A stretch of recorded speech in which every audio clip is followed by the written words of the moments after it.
What up, Fight World? It's your boy Ego. A storm is coming.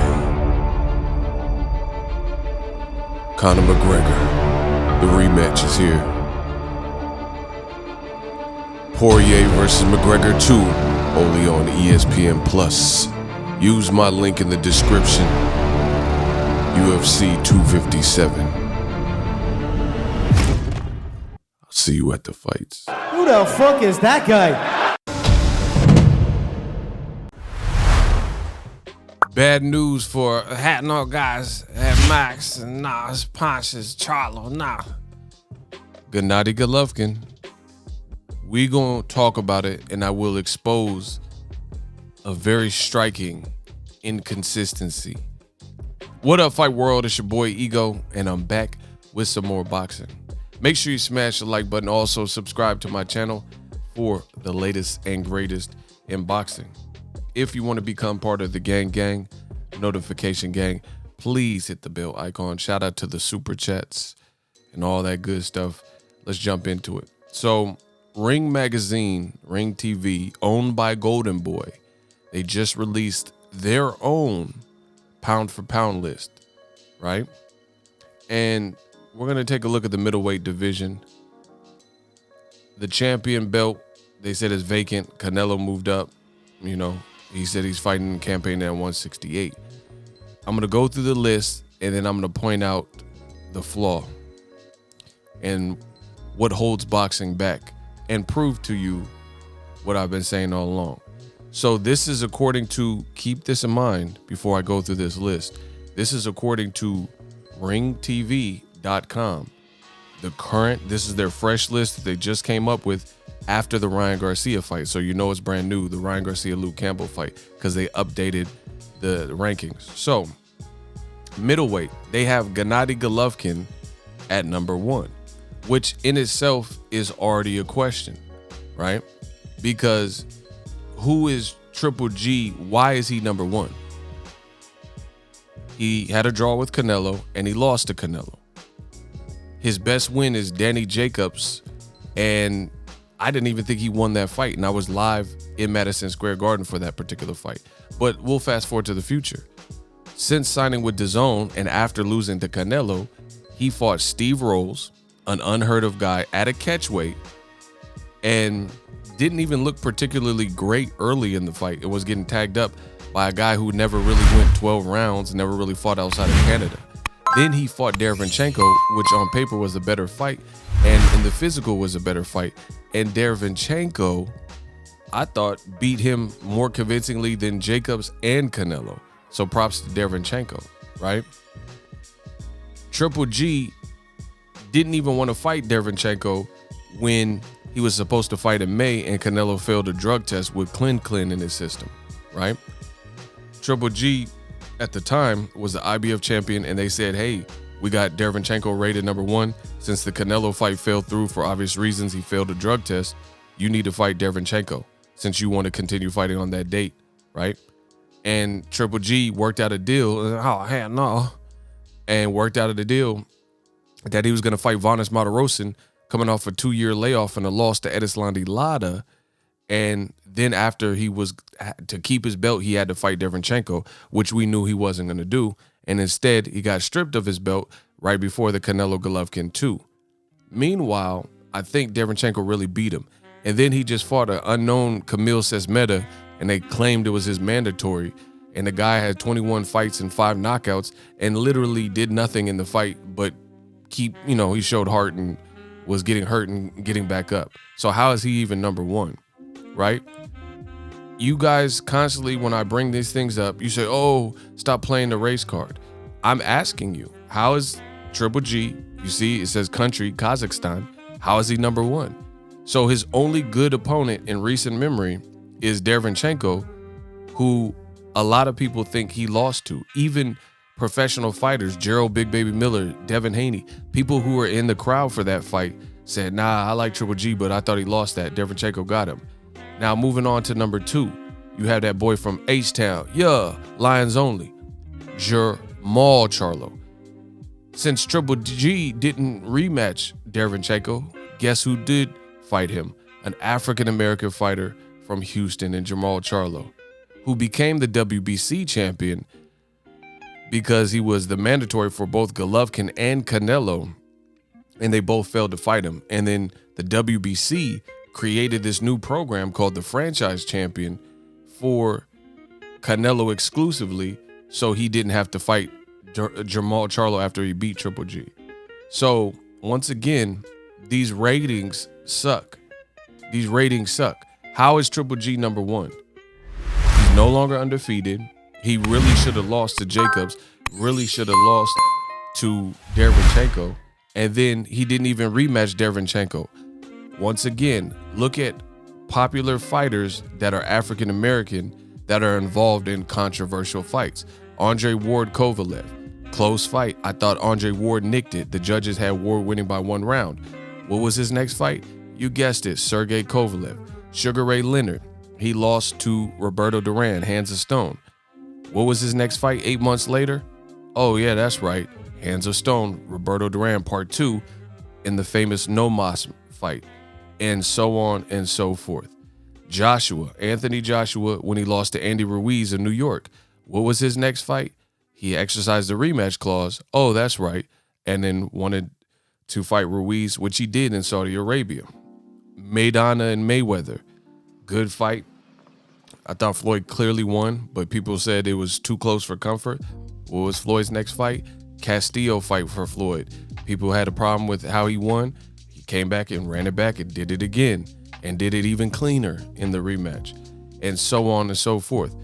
You look at Jermall's brother, Jermall. He lost controversially to Tony Harrison, and guess what his next scheduled fight was? Tony Harrison 2, and the only reason it didn't happen straight away is because Tony Harrison said he was injured. Deontay Wilder, he lost his undefeated record against Tyson Fury, who a lot of people after seen the tapes and the clippings, and it looked like Tyson Fury's glove had been tampered with, but Wilder wants to fight. Tyson Fury was the one saying, I'm moving on to another guy, Khabib Abiel, and I'm fighting Joshua, and trying to leave Wilder in the dust. So once again, how come fighters with the complexion for the protection, like Gennady Golovkin, are never made to actually make those competitive, tough fights and do a rematch, like Lomachenko versus Salido? To this day, he hasn't fought him, and that fight was like 2013. Triple G Jacobs, Triple G Derevyanchenko, but yet Triple G gets rewarded by Ring Magazine, Ring TV, and he still remains number one, despite the fact that we know he's cherry picking 2 of his 3 fights out of DAZN. Everything but the Derevyanchenko fight, right? Meanwhile, Charlo is cleaning up and taking out Triple G's trash, but he gets ranked behind Triple G. But let's keep going. In at number 3, they have Demetrius Andrade. In at number 4, Sergey Derevyanchenko. 5, Ryota Murata. 6, Chris Eubank Jr. 7, Rob Brandt, who Murata fought and lost to and then fought and beat. 8, Liam Williams. 9, Jaime Munguia. 10, I forgot his name, but he's from Kazakhstan as well. I think he might even be signed to Triple G, right? So that rounds out their top 10. But slow it down, I just dissed you. Ring Magazine is owned by Golden Boy. Golden Boy's fighter, you guessed it, is Jaime Munguia. They have him ranked number 9. So it proves my other point that I've always told you. Golden Boy fighter Jaime Munguia is ranked number 9 per ringtv.com, their own brand new rankings. Triple G is rated number 1. They have these 2 black fighters, JERMALL CHARLO, rated number 2, and Demetrius Andrade, rated number 3. Bad news, because the fans in the comment section, the man fans and old media and the bigots, what they say is, oh, what has JERMALL CHARLO done? What has Demetrius Andrade done to deserve Triple G, to deserve Canelo? But Ring TV has both JERMALL and Andrade ranked many spots ahead of Golden Boy's own fighter, Jaime Munguia. But guess what? Here's the kicker. Let me add this all up for you. Even though Golovkin's rated number 1 and Jaime Munguia is rated number 9, and even though Golovkin's rated number 1 and Jermall Charlo's rated number 2, and even though Triple G's rated number 1 and Boo Boo's rated number 3, the number 1 guy, his next rumored fight that he's in negotiations with, is against a number 9 guy, per Ring TV, who is owned by Golden Boy, who promotes this particular fighter. Man, it's not looking too good. So for all the fans that say, oh, who is Jermall Charlo beat? What has he done? Well, guess what? Ring Magazine has him ranked, since you guys love their pound for pound rankings and stuff so much, right? Well, they have him ranked several spots in this ironic, because Jermall Charlo is no longer with Golden Boy. You know, I don't think he was ever officially with Golden Boy. His brother was. And, you know, either way, he's with Premier Boxing Champs and Lions Only promotion. But the point I'm making is simple, is Triple G's next rumored fight is against a guy who just moved up to the division, who hasn't had as much time to build, you know, comes off a tough fight with Toriano Johnson, ranked number 9. But then people have all the excuses in the world as to why Triple G shouldn't fight the number 2 and number 3 guy, who happen to be black. So put that in your pipe and smoke it, and let me know what you guys think. Triple G every single time. And now I will add this. I think Triple G versus Jaime Munguia stylistically is cool. Triple G might not be the same fighter, but this is continually what we see happen to African-American fighters in the sport of boxing. You know, people like Jermall Charlo, they say, oh, step up your resume. Who have you beat? But does it look like Triple G has wanted to fight Jermall Charlo? Why is Triple G and Eddie Hearn not in negotiations with the number 2 or 3 guy? You know, Triple G is now with Eddie Hearn, and guess what? Demetrius Andrade is with Eddie Hearn. Now, Eddie Hearn put out this little, you know, interview, said, oh, we're going to try to get Andrade to fight. Good luck with that. A day later, they said that Triple G is in negotiations with Jaime Munguia.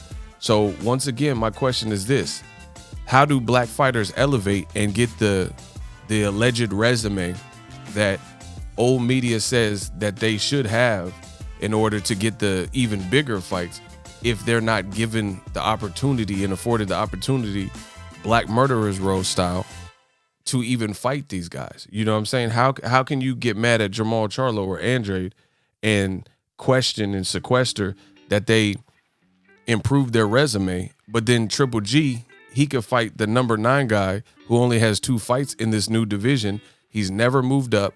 Triple G's team said they could fight at 54 all the way to like 75, 175. He never fought at any of those divisions, and he wants to fight a guy who has no defense, you know. And keep in mind, Jaime Munguia still could possibly beat Triple G at this point, you know, because of his style of fight. If he can take a punch, he has a better inside fight game, you know, and he has some power. But even still, you have a fighter who hails from Tijuana, I believe, Mexico, and he's being given the opportunity. So let's say Jaime Munguia knocks out Triple G. Now he can go down in history as the person who knocked out Gennady Golovkin for the first time, right? But what if Jermall Charlo was given that opportunity? Then maybe he can do it. Or what if Demetrius Andrade could knock him out? But guess what? These two aren't being given the opportunity. These two aren't being given the assignment. So you guys see the politics. Same thing is happening with Devin Haney in the lightweight division. People, oh, you're the email champ. Oh. But he's calling out for the best, and he wants to fight the best. If the politics line up, hopefully he gets the best. But at this point, this is the game that boxing wants to play. So we're going to play the game. 2021, buckle up. You're going to need it. Old media, you're going to need all the help you can get, because we see it. It's too painstakingly obvious. And then now, since Canelo moved up to 168, they uplifted Ryota Murata with the WBA, I think, or the WBO, one of the two. And now he's the super champion. So the winner of Jaime Munguia, Triple G, look for them to try to go after a guy like Ryota Murata rather than Jermall Charlo or Demetrius Andrade. Keep this in mind too. This is all fact. Look it up. Demetrius Andrade is the WBO champion, right? He's the WBO champion. And his mandatory is, you guessed it, Jaime Munguia. But Jaime Munguia, with only 2 fights and a tough fight that ended on a technicality, a nasty cut, Jaime Munguia, even at number 9, according to the company that, Ring Magazine, which is aligned with Golden Boy, he can move from number 9 and get the crack at the perceived number 1, according to their list, guy. And that's how that works. So if he gets the victory, then he gets to reap the benefits and he gets revered as the champion. But Andrade is a WBO champion as well. They all have 1 belt. Everybody in that number 1 through 3 column, one has an IBF, one has a WBC, and one has a WBO. And now Murata has the Super WBA, right? So it's not like Triple G has so much more, like he has 2 belts or something, and you're fighting a unified champion. And Jaime Munguia, once again, was the mandatory for Andrade. But why he didn't fight Andrade? There's videos of Andrade calling out Jaime Munguia. So how's he bypass a black fighter in Demetrius Andrade, right? And then go straight after Triple G, and it's likely that he could get the fight. Somebody got to explain.